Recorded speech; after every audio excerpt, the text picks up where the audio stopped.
Hello guys, hope you are doing great. और इस video में हम एक बहुत ही इम्पॉर्टेंट टॉपिक पे बात करने वाले हैं। ये टॉपिक मैं कुछ दिनों से सोच रहा था कि मैं इस पे वीडियो बनाऊं या ना बनाऊं, या क्या इन्फॉर्मेशन आपको दूं। लेकिन पिछले 3-4 दिनों से ये न्यूज़ जब मैं लगातार देख रहा हूं तो मुझे लगा कि मुझे इस पे वीडियो बनानी चाहिए। टाइटल से आप समझ ही गए होंगे कि वीडियो किस बारे में होने वाला है। इससे पहले कि मैं वीडियो शुरू करूं, मैं चाहता हूं कि आप ये न्यूज़ देखें जो अभी आपको स्क्रीन पे दिख रही है। अगर मैं इस न्यूज़ को पढूं तो 2019 में 90 लोग चार धाम यात्रा के दौरान अपनी जान से हाथ धो बैठे थे, यानी कि वो मर गए थे पूरे सीज़न में। और अब 2022 में अभी यात्रा को शुरू हुए हुए सिर्फ 27-28 या मान लीजिए 1 महीना हुआ है, और अब तक 100 से ज़्यादा लोग अपनी जान गंवा बैठे हैं। 100 से ज़्यादा लोग। और उन लोगों में से ऐसा नहीं है कि लोग फिसल के या गिर के मरे हैं, नहीं, और कई कारणों से लोग मर रहे हैं। और ये बहुत ही चिंता की बात है, क्योंकि आपको पता है कि हज़ारों लाखों लोग यात्रा इस बार करने वाले हैं, और अभी 1 महीने में हम 100 लोग हो चुके हैं। इस वीडियो में मैं 2 बातों के बारे में बात करूंगा। एक तो ये कि इन मौतों के होने का कारण क्या है, और दूसरी ये कि हम कैसे मेक श्योर करें कि ये मौतें ना हों। अगर आप चैनल पे नए हैं तो चैनल को सब्सक्राइब ज़रूर करना, क्योंकि यात्रा से संबंधित बहुत सारी वीडियोस मैंने पहले ही बनाई हैं और मैं आने वाले 2 महीनों में भी बनाऊंगा। तो अगर आपका प्लान है यात्रा पे जाने का, चार धाम यात्रा पे जाने का, या आपका कोई दोस्त या रिश्तेदार जाने वाला है, तो सब्सक्राइब करना ताकि आप लोगों को इन्फॉर्मेशन मिल सके। अब वीडियो शुरू करते हैं। सबसे पहली बात, 100 से ज़्यादा लोग 30 दिनों में मर गए हैं। इसका कारण क्या है? 4 प्रमुख कारण हैं इन मौतों के। सबसे पहला कारण है ऑल्टीट्यूड सिकनेस, जिसे हिंदी में कहते हैं ऊंचाई से होने वाली बीमारी। मैं विस्तार से आपको बताता हूं कि ऑल्टीट्यूड सिकनेस क्या होता है। देखिए, हम लोग सी लेवल पे रहते हैं, यानी कि समुद्र तल पे हम लोग रह रहे हैं। दिल्ली में, मुंबई में, चेन्नई में, पुणे में, यूपी में। और जब हम लोग समुद्र से ऊंचाई की तरफ जाते हैं तो ऑक्सीजन जो है वो कम होता चला जाता है। ये मुझे कैसे पता है? ये मुझे इसीलिए पता है कि मैंने अपनी अभी तक की लाइफ में बहुत सारी ट्रैक्स करी हैं जो 12,000, 13,000, 14,000, 15,000 फीट की ऊंचाई पे भी मैंने ट्रैक करी है। तो मैंने वो अनुभव किया है कि वो कैसे होता है। इसके अलावा मैंने चार धाम यात्रा भी करी है, केदारनाथ, बद्रीनाथ, यमुनोत्री, गंगोत्री, आज से 3-4 साल पहले। अब होता क्या है कि जब आप समुद्र तल से ऊंचाई की तरफ जाते हैं तो ऑक्सीजन जो है वो कम होती है, जिसके चलते ऑल्टीट्यूड सिकनेस होती है। जिसके सिम्टम्स क्या हैं कि आपको नौजिया, यानी कि आपका सर घूमेगा, आपको उल्टियाँ हो सकती हैं, आपके सर में बहुत ज़्यादा दर्द हो सकता है, और वो तकलीफ़ बढ़ती ही जा सकती है। अब मैं आपको बताता हूँ कि जो चार धाम यात्रा पे हम लोग जाते हैं वो कितनी ऊंचाई पे हैं। एक आम आदमी को 8,000 फीट से ऊंचाई पे जाते हुए ऑल्टीट्यूड सिकनेस होने के चांसेस हैं। अगर डॉक्टरों की माने तो 50% लोग 8,000 से ज़्यादा की ऊंचाई पे जाने पे ऑल्टीट्यूड सिकनेस का शिकार हो सकते हैं। 10,000 फीट से ऊपर जाके 70% लोग इसका शिकार हो सकते हैं, और 12,000 फीट से ऊपर जाके 90% लोग इसके शिकार होते हैं। तो अब मैं आपको बताता हूँ कि हमारे जो चार धाम हैं उनकी ऊंचाई क्या है।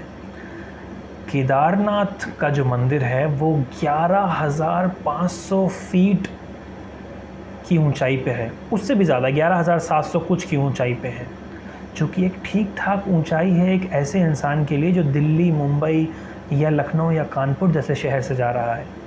इसके अलावा बद्रीनाथ, गंगोत्री और यमुनोत्री, तीनों धाम 10,000 फीट की ऊंचाई से ऊपर हैं।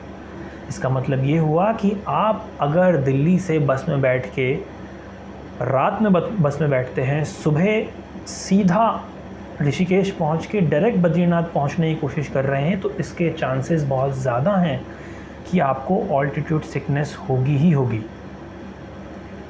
इस बात की गहराई को समझने की ज़रूरत है कि आप अगर अपने शरीर को ऊंचाई पे ले जा रहे हैं तो बीच में उसको थोड़ा ब्रेक दें। 8,000 9,000 फीट की ऊंचाई पे उसे एक रात का ब्रेक दें, उसके बाद अपने शरीर को 11,000 11,500 की ऊंचाई पे लेके जाएं। सबसे पहला कारण तो ये है। आगे वीडियो में मैं आपको बताऊंगा कि कैसे इससे बचा जा सकता है। अभी हम कारणों की बात कर लेते हैं। दूसरा सबसे प्रमुख कारण है ठंड। देखिए, जब आपके शहर में भी ठंड है, 10 डिग्री 15 डिग्री टेम्परेचर है, और फिर आप बद्रीनाथ केदारनाथ जा रहे हैं जहाँ पे आपको 10 डिग्री 15 डिग्री टेम्परेचर मिलता है, अभी तो बर्फ़ भी पड़ गई थी, तो बॉडी को इतना शॉक नहीं लगता। दिल्ली में, राजस्थान में, मध्य प्रदेश में, पंजाब में इस समय 45-48 डिग्री टेम्परेचर चल रहा है। अब इस टेम्परेचर से आप सीधा अपनी बॉडी को अगर 5 डिग्री 10 डिग्री 15 डिग्री पे ले जाएंगे, स्नोफॉल के बीच में ले जाएंगे, तो आपकी बॉडी बहुत ज़्यादा तकलीफ़ में आने वाली है। दूसरा इसका जो कारण है ठंड का, वो ये है कि क्योंकि हम गर्मियों के माहौल से उस माहौल में जाते हैं, तो हम ये डिसाइड ही नहीं कर पाते कि हमें किस तरह के कपड़े वहाँ लेके जाने हैं या पहनने हैं। वो जैकेट, वो स्वेटर जो आप दिल्ली की ठंड में पहन लेते हैं, वो वहाँ नहीं चल पाती, क्योंकि वहाँ पे ठंड के साथ साथ ऊंचाई का भी फैक्टर है, ऑल्टीट्यूड का भी फैक्टर है। तो इसका सही तरीका क्या है वो मैं आपको आगे बताऊँगा। तीसरा जो सबसे बड़ा कारण है वो है थकान। एक इंसान अगर मेट्रो में, बस में अपने ऑफिस जाता है, मेट्रो, बस या अपनी गाड़ी या बाइक से ऑफिस से घर आता है, घर में खाना खाता है, थोड़ा मोबाइल करता है और सो जाता है। अगर आपकी दिनचर्या ये है और एक दिन आप ये निर्णय लेते हैं कि भाई मैं तो केदारनाथ यात्रा पे जाऊंगा पैदल, तो वो 20-25 किलोमीटर जो आप पैदल चलने वाले हैं वो आपकी बॉडी नहीं ले पाएगी, क्योंकि 20-25 किलोमीटर एक प्लेन सड़क पे चलना और 20-25 किलोमीटर 11,000 फीट की ऊंचाई पे ठंड के माहौल में चलना बहुत ही मुश्किल है। और ये जो थकान का फैक्टर है, ये ऑल्टीट्यूड सिकनेस और ठंड की वजह से और बढ़ जाता है, जिससे लोगों को एक्सर्शन हो जाता है। अब ऊपर तो आप पहुंच गए हैं, अब आपको वहाँ से नीचे भी आना है, ये भी एक कारण है। और चौथा कारण सबसे महत्वपूर्ण है इस सीज़न के लिए, यानी कि यात्रा का जो ये साल है, इसमें चौथा कारण बहुत इम्पॉर्टेंट है। वो चौथा कारण है कोविड। आप में से बहुत सारे लोग ऐसे होंगे जिनको पिछले 2 सालों में कभी ना कभी कोविड हुआ होगा। मैं ये नहीं कह रहा सबको हुआ होगा, लेकिन बहुत से ऐसे लोग होंगे। और अगर आपको याद हो, कोविड एक ऐसी बीमारी थी जो आपके बॉडी के ऑक्सीजन के लेवल को कम करती थी, आपको थका हुआ महसूस करवाती थी, आपके लंग्स पे अटैक करती थी। अब मान लीजिए कि आप पिछले 1 साल में कोविड से रिकवर हो गए हैं, लेकिन क्या आपके फेफड़े, क्या आपकी बॉडी इतनी इम्यून हो पाई है कि ये 25-30 किलोमीटर चल पाए 11,000 फीट की ऊंचाई पे 10 डिग्री के टेम्परेचर में? ये सवाल आपको अपने आप से पूछने की ज़रूरत है। और ऐसे बहुत सारे लोग हैं जो कोविड से रिकवर हुए थे 6 महीने पहले, 1 साल पहले, और जिनकी बॉडी में उतनी इम्यूनिटी डेवलप नहीं हो पाई थी। उसका कारण ये हो सकता है कि आपने खुद भी मेहनत नहीं की उस इम्यूनिटी को बढ़ाने की, और दूसरा कारण ये हो सकता है कि वो नहीं बढ़ पाई, जिसके चलते जब आपने अपनी बॉडी को पुश किया चलने के लिए, थकने के लिए, ठंड के माहौल में और 11,000 फीट की ऊंचाई पे, तो आपकी बॉडी उस दबाव को नहीं ले पाई। बहुत सारे ऐसे लोग होंगे जो मरे नहीं होंगे, लेकिन उन्होंने इन तकलीफ़ों को महसूस किया होगा, और शायद आपकी बॉडी की इम्यूनिटी इतनी थी कि आप उन तकलीफ़ों से बच के आ पाए। इसीलिए ये वीडियो बहुत ज़रूरी है लोगों के साथ शेयर करना, ताकि वो इस जानकारी को समझ सकें। 4 कारण: ऑल्टीट्यूड सिकनेस, ठंड, थकान और कोविड। अब बात करते हैं कि अगर आपको अपनी यात्रा को सही तरीके से और सेफ़ तरीके से पूरा करना है, तो क्या वो 4 स्टेप हैं जो आपको लेने पड़ेंगे। सबसे पहला स्टेप, आपको ऑल्टीट्यूड सिकनेस या फिर ऊंचाई के कॉन्सेप्ट को समझना पड़ेगा। आप दिल्ली, मुंबई, कानपुर, लखनऊ, जयपुर, चेन्नई, पुणे जैसे शहरों से सीधा फ़्लाइट, ट्रेन या गाड़ी बुक करके वहाँ नहीं पहुँच सकते, ये सेफ़ नहीं है। बहुत सारे लोग आपको कहेंगे कि नहीं, हम तो गए हैं, हमें कुछ नहीं हुआ, मैं भी गया हूँ, मुझे भी कुछ नहीं हुआ। लेकिन ये आपको कैसे पता कि आपको कुछ नहीं होगा? इसीलिए सही प्रोसेस को फॉलो करना ज़रूरी है और ऑल्टीट्यूड सिकनेस की गहराई की इम्पोर्टेंस को समझना बहुत ज़रूरी है। तो मैं आपको ये सजेस्ट करूँगा कि आप केदारनाथ, बद्रीनाथ, गंगोत्री, यमुनोत्री इन जगहों पे सीधा ना पहुँचें, बीच में रुकें। अगर गंगोत्री जा रहे हैं तो उत्तरकाशी में एक रात बिताएं। अगर आप केदारनाथ जा रहे हैं तो पाटा एक जगह पड़ती है, वहाँ एक रात बिताएं। ऐसे ही बद्रीनाथ और यमुनोत्री में बीच का एक पॉइंट सोच लें कि भाई एक रात मैं अपनी बॉडी को एडजस्ट करने के लिए यहाँ वक्त बिताऊँगा, जिससे मेरी बॉडी, अंग्रेज़ी में कहते हैं कि एक्लिमेटाइज़ हो पाए, यानी कि उस वातावरण के साथ थोड़ा सा घुल मिल पाए, चाहे वो ठंड हो, चाहे वो थकान हो, चाहे वो ऊंचाई हो। ये बहुत ज़रूरी है। तो अगर आप किसी भी राज्य से आ रहे हैं, ऋषिकेश से अपनी गाड़ी बुक कीजिए, लेकिन मंदिर से पहले 100 किलोमीटर पहले, 80 किलोमीटर पहले कहीं रुकिए, एक रात बिताइए, अपनी बॉडी को एक्लिमेटाइज़ कीजिए। ये सबसे ज़रूरी है। दूसरी, फ़िटनेस पे आपको ध्यान देना बहुत ज़रूरी है।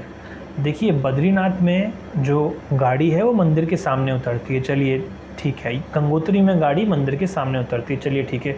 यमुनोत्री में भी गाड़ी आपको मंदिर के पास उतारेगी। लेकिन अगर आप केदारनाथ की यात्रा करने वाले हैं तो आपको थोड़ा बहुत अपनी फ़िटनेस पे ध्यान देना ज़रूरी है। आपको चलना ज़रूरी है। अगर आप दौड़ सकते हैं तो आपको दौड़ने की प्रैक्टिस करना बहुत ज़रूरी है। देखिए, 25-30 किलोमीटर पहाड़ों पर चढ़ना कोई आसान बात नहीं है और इससे उम्र का कोई लेना देना नहीं है।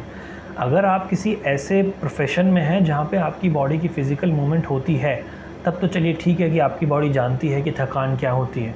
लेकिन अगर आपका रूटीन, जैसा मैंने पहले बताया कि अपनी गाड़ी, बाइक या मेट्रो से आप ऑफिस जाते हैं, कॉलेज जाते हैं और उसी के साथ आप वापस आ जाते हैं, तो आपकी बॉडी की कोई फ़िज़िकल मूवमेंट नहीं है, तो मैं आपको ये रिकमेंड करूँगा, यात्रा से कम 1 महीना पहले चलना शुरू करें। अगर आप किसी ऐसी जगह पे रहते हैं जहाँ पे सीढ़ियाँ हैं, तो सीढ़ियाँ चलें। अगर आप दौड़ सकते हैं तो थोड़ा थोड़ा दौड़ें, लेकिन अपनी बॉडी को मूवमेंट में लाएं। अगर एक दिन उठ के आप ये डिसाइड करें कि भाई मैं केदारनाथ यात्रा पे जाना चाहता हूँ या जाना चाहती हूँ, और आप सीधा अपनी बॉडी को 30 किलोमीटर पहाड़ों पे पैदल चला देंगे, तो ये बहुत ज़्यादा फेटल हो सकता है आपके लिए। तीसरी चीज़, ठंड। ठंड से बचने के लिए कपड़े पहनने का पहाड़ों में, खासकर ऊंचाई पे, एक कॉन्सेप्ट है जिसे अंग्रेज़ी में कहते हैं लेयरिंग। लेयरिंग का मतलब ये होता है कि मैं एक टी शर्ट पहन लूँ और उसके ऊपर बहुत मोटी जैकेट पहन लूँ, तो वो जैकेट मेरी ठंड नहीं रुकवा पाएगी। लेयरिंग का कॉन्सेप्ट ये है कि आप मोटा कपड़ा ना पहने, ज़्यादा कपड़ा पहने। खासकर रात में ऐसी जगहों पे बहुत ठंड पड़ती है। दिन में तो आप चल रहे हैं तो आपको उतनी ठंड नहीं महसूस होगी, लेकिन रात में अपने आप को लेयर करना बहुत ज़रूरी है। तो मैं आपको लेयरिंग बताता हूँ जो मैं अपनी ट्रैक्स में फ़ॉलो करता हूँ और सब लोग फ़ॉलो करते हैं। वो लेयरिंग ये है कि सबसे पहली लेयर होनी चाहिए थर्मल की।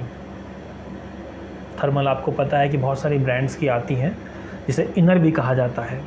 उसके ऊपर आपको पहननी है एक full sleeve T shirt, male female कोई फ़र्क नहीं पड़ता।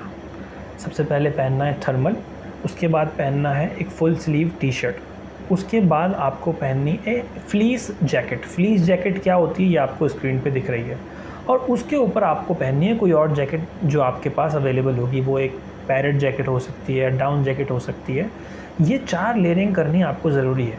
देखिए, हर किसी की बॉडी ठंड के साथ अलग अलग तरीके से रिएक्ट करती है। किसी को कम ठंड लगती है, किसी को ज़्यादा ठंड लगती है। लेकिन अगर आप किसी ऐसे इलाके से आ रहे हैं जहाँ पे ठंड पड़ती ही नहीं है, आप देखिए महाराष्ट्र में ठंड नहीं पड़ती, चेन्नई में ठंड नहीं पड़ती, तो इन लोगों का ठंड के साथ अनुभव ही नहीं है।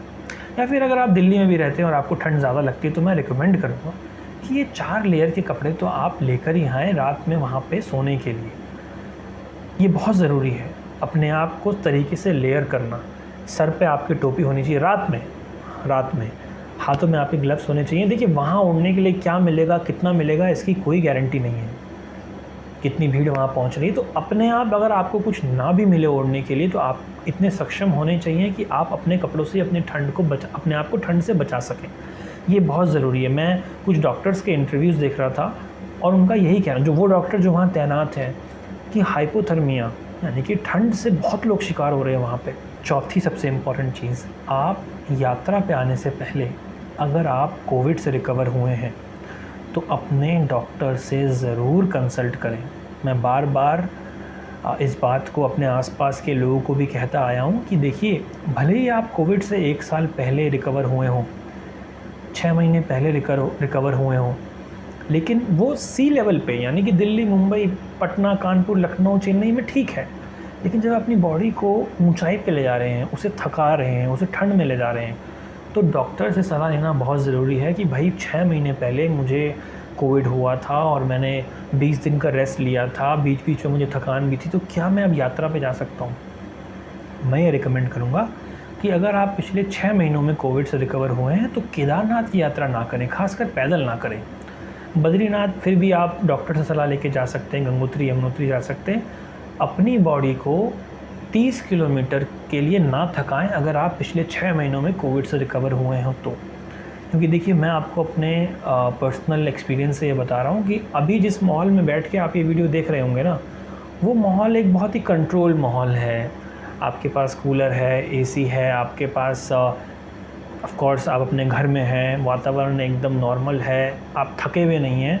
तो इस बात से रिलेट करना कई बार लोगों के लिए मुश्किल हो जाता है कि भाई ऐसा क्या हो जाएगा, मैं तो अपने आप को फ़िट महसूस कर रहा हूँ। लेकिन ये फ़िटनेस तब इम्पैक्ट होगी जब आप उस ऊंचाई पे होंगे, जब आप उस ठंड में होंगे, जब आप उतने थके हुए होंगे। तो इसीलिए इस बात की गहराई को समझें कि आप अपनी बॉडी को, खासकर केदारनाथ के मामले में 11,500 फीट से ऊंचाई पे, 30 किलोमीटर के डिस्टेंस पे और 10-15 डिग्री सेल्सियस पे ले जाने वाले हैं। और अगर आपको 6 महीने पहले कोविड हुआ है तो डॉक्टरी सलाह ज़रूर लें। तो ये 4 कारण जिसकी वजह से लोग अपनी जानें गंवा रहे हैं, और ये 4 तरीके जिसकी वजह से आप इस बात को मेक श्योर कर सकते हैं कि भाई आप बहुत ही सेफली यात्रा पे जाएं और यात्रा को एंजॉय करें। अगर ये वीडियो आपको अच्छा लगा है तो लाइक ज़रूर करिएगा, और अगर आप यात्रा पे जाने वाले हैं तो इस वीडियो से जितनी जानकारी आपको मिल सके वो लीजिएगा। और अगर आपके जानने वाले यात्रा पे जाने का प्लान बना रहे हैं तो ज़रूर शेयर करना। और मेरी कोशिश यही है कि ज़्यादा से ज़्यादा लोग इस बात की गहराई को समझ पाएँ कि ये सब तैयारियां करना कितना ज़रूरी है। तो इस वीडियो में इतना ही, अगली वीडियो में फिर मिलते हैं। चैनल को सब्सक्राइब ज़रूर करना, और अगर आप यात्रा पर जाने वाले हैं और आपका कोई सवाल है यात्रा से संबंधित तो कमेंट सेक्शन में ज़रूर पूछना।